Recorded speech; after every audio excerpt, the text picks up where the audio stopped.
कालपी के दड़ोमर वैश्य समाज के तत्वाधान वेदव्यास नगरी में 32वें सामूहिक विवाह सम्मेलन में तकरीबन 2 दर्जन जोड़ों की शादी संपन्न होगी, जिसमें बड़ी संख्या में दान दहेज भी दिया जाएगा और गायत्री परिवार के आचार्यों द्वारा वैवाहिक कार्यक्रम संपन्न कराया जाएगा। नगर के पदाधिकारियों की बैठक श्याम पैलेस गेस्ट हाउस में संपन्न हुई, जिसमें कार्यक्रम संयोजक ने कहा कि 2 फरवरी को होने वाले सामूहिक विवाह सम्मेलन को लेकर बहुत उत्साह देखने को मिल रहा है। विवाह सम्मेलन में प्रदेश के कोने कोने के अलावा अन्य प्रदेशों से भी समाज के लोग आएंगे। इस सामूहिक विवाह सम्मेलन में 21 जोड़ों के विवाह प्रस्तावित किए गए हैं, जिनका वैवाहिक कार्यक्रम गायत्री परिवार के आचार्यों द्वारा कराया जाएगा। आपको बता दें, आयोजन को सफल बनाने के लिए सभी महिला पुरुष टीम को अलग अलग जिम्मेदारियां सौंपी गई हैं।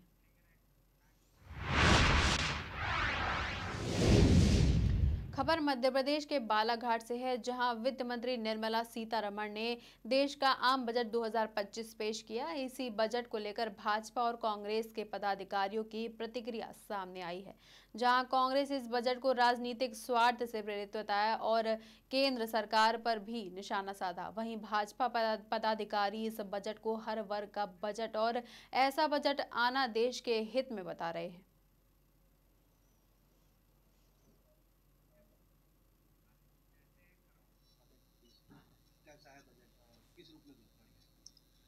देखिए, केंद्र में श्री नरेंद्र मोदी जी की भारतीय जनता पार्टी के द्वारा ये तीसरी बार मुझे लगता है कि केंद्र में बजट प्रस्तुत किया गया है। और बजट जो होता है वो किसी भी देश की आय व्यय का लेखा जोखा होता है। और भारतीय जनता पार्टी की जो हमारी केंद्र सरकार है, ये हमेशा बड़े उद्योगपतियों को बढ़ावा देने का ही काम करती है। और इस बजट में भी ऐसा ही समझ में आ रहा है कि बड़े उद्योगपति जैसे खासकर जो गौतम अडानी जी हैं, उनको बहुत ज़्यादा बढ़ावा देने के उद्देश्य से बजट प्रस्तुत किया गया है। और विशेष रूप से मैं ये कहूँगी कि आगामी समय में, क्योंकि बिहार में विधानसभा का चुनाव होने वाला है, दिल्ली में तो विधानसभा चुनाव की सरगर्मी बहुत तेज है और निकट भविष्य में वहाँ मतदान भी होने वाला है 3-4 दिनों बाद। तो ये चुनाव को दृष्टिगत रखते हुए ये बजट हमारी जो केंद्रीय वित्त मंत्री हैं श्रीमती निर्मला सीतारमण जी, उन्होंने प्रस्तुत किया है। इसमें कोई विशेष उपलब्धि मुझे नहीं नज़र आती है। बस ये कह सकते हैं कि 7 लाख के स्थान पे 12 लाख तक का जो इनकम टैक्स है, उसमें हमारे जो कर्मचारी बंधु हैं उनको थोड़ी सी राहत मिली है, ये इसमें कहा जा सकता है। कुल मिला के मैं ये कहूँगी कि किसानों के लिए, महिलाओं के लिए, आम जो मध्यम वर्गीय परिवारों को जो आशा होती है सरकार के बजट कैसा होगा उनके लिए, ये बहुत ज़्यादा आशा अनुरूप ये बजट सरकार ने प्रस्तुत नहीं किया है। और क्योंकि भारत देश मध्यम वर्गीय समाज का ही देश है, खास तौर पे किसानों का देश है हमारा, गरीब जनता भी यहाँ बहुत बड़ी तादाद में है, तो उनके हितार्थ ये इस बजट को हम निराशाजनक बजट ही कह सकते हैं। अनिल सोनी, पूर्व उपाध्यक्ष नगर पालिका परिषद बालाघाट। सर, आज बजट जो किस रूप में निश्चित तौर पे जो बजट पेश हुआ है निराशाजनक है। इस बजट में युवाओं के लिए कुछ नहीं है, मध्यम परिवार और गरीब परिवारों के लिए कुछ नहीं है, किसानों के लिए कुछ नहीं है। जबकि किसानों का क्रेडिट की सीमा बढ़ाई गई है, तो एक मान से उनको उधारी देने की सीमा बढ़ाई गई है। उनको उधारी की जरूरत नहीं है, उनको लाभ देने की ज़रूरत है, उनके कर्ज माफ़ करने की ज़रूरत है। पेट्रोल डीजल जो बुनियादी सुविधा लोगों की है, जो रोज़ लगती है, इसको जीएसटी के दायरे में लाना था ताकि लोगों को राहत मिले। ये भी नहीं किया गया। इसके अलावा घरेलू गैस और जितने भी बुनियादी सुविधा जो घरेलू लगती है, किसी प्रकार की किसी को कोई राहत नहीं मिली। कुल मिलाकर बजट निराशाजनक है। इस बजट से आम आदमी को कोई फायदा होने वाला नहीं है।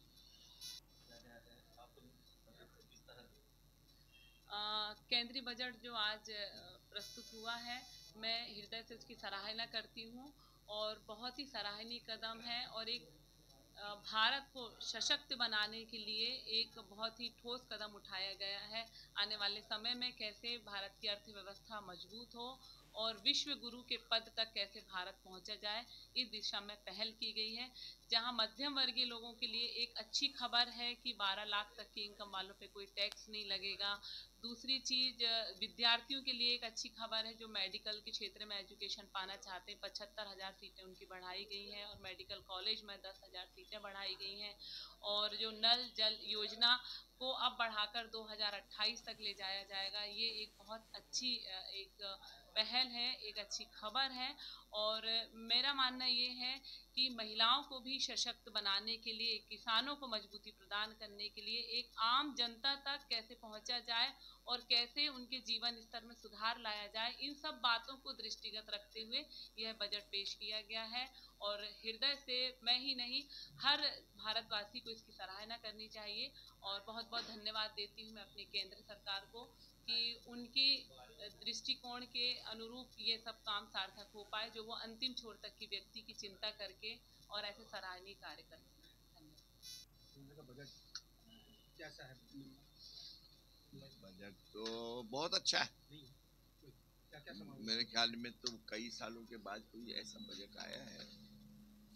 सबसे बड़ी बात जो सबसे ज्यादा चर्चा का विषय जो बना है वो इनकम टैक्स का जो स्लैब और नया उसका विधेयक भी नया आने वाला है और इसको सरलीकरण भी कर रहे हैं। लेकिन आम जनता ने या अपेक्षाएं अर्थशास्त्रियों ने भी की थी कि 10 लाख रुपए होना चाहिए, तो सबको लग रहा था 8 लाख तक हो जाएगा, 7-8 लाख तक हो जाएगा फ्री। लेकिन 12 करना है ना, बहुत बड़ी बात।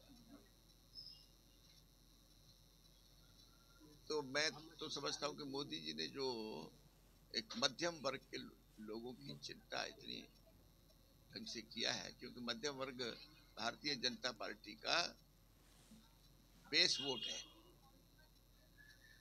और मुझे लग रहा है कि उसी हिसाब से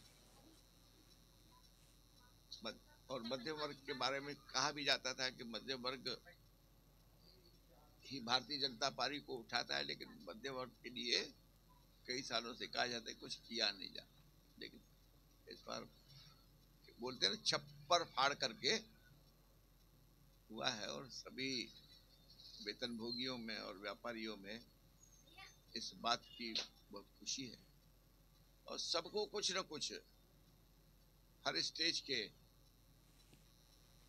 वेतनभोगी को और कमाने वाले को, सबको कहीं ना कहीं कुछ न कुछ लाभ। और इसके अलावा तो बहुत सारी चीजें हैं जो उन्होंने, मैं समझता हूँ कि रेलवे के लिए भी जो फंड का प्रावधान किया है उसमें भी कहीं ना कहीं बालाघाट को तो एक अच्छा उसका हिस्सा मिलेगा ही मिलेगा, उसका लाभ तो बालाघाट को। इसके अलावा छोटे छोटे व्यापारियों के लिए जो 5 लाख रुपए तक का क्रेडिट कार्ड बना रहे हैं, वो भी एक बहुत लाभ की चीज है। और जल जीवन मिशन को 2028 तक पूर्ण करने की भी संकल्प लिया गया है कि हर घर जल नल के द्वारा पहुंचाया जाएगा। 2028 तक की योजना पूरी हो जाएगी। एयरपोर्ट 120 नए एयरपोर्ट बनाने का प्रस्ताव है पूरे देश के अंदर। मुझे लग रहा है कि लगभग हर जिले में अब एयरपोर्ट बन जाएंगे कुछ सालों में। लगभग 4 करोड़ लोगों को नए जो कि हवाई जहाज से यात्रा करेंगे जुड़ेंगे इससे। इसके अलावा जो पहले स्टार्टअप के लिए 10 करोड़ खर्च देते थे, अब 20 करोड़ दे रहे हैं। छोटे छोटे व्यापारियों के लिए और आपके MSME के लिए 10 करोड़ तक का कर्ज इस बार देंगे। कुल मिला के छोटे व्यापारियों के लिए, किसानों के लिए कपास की का भी वो। इसके अलावा जो खिलौने का भारत को हब बनाने का संकल्प लिया गया है, मुझे लग रहा है कि चाइना को टक्कर देने के लिए आज खिलौने के मामले में चाइना का पूरा विश्व में कब्जा है और उसको टक्कर भारत देगा। ये जो अभी खिलौने के ऊपर ध्यान दिया है और खिलौने में हम काफी आगे बढ़ते भी जा रहे हैं। निश्चित ही हम चाइना को टक्कर दे पाएंगे। और इसके अलावा तो आपने देखा कपास के लिए भी एक बनाया है, दाल उत्पादकों के लिए बीज जो है फ्री में मुहैया करेंगे, और मखाना बोर्ड भी बनाया गया बिहार के लिए। कुल मिला करके हर एक स्वास्थ्य के लिए भी, शिक्षा के लिए भी, छोटे छोटे व्यापारियों के लिए भी आज का बजट बहुत ही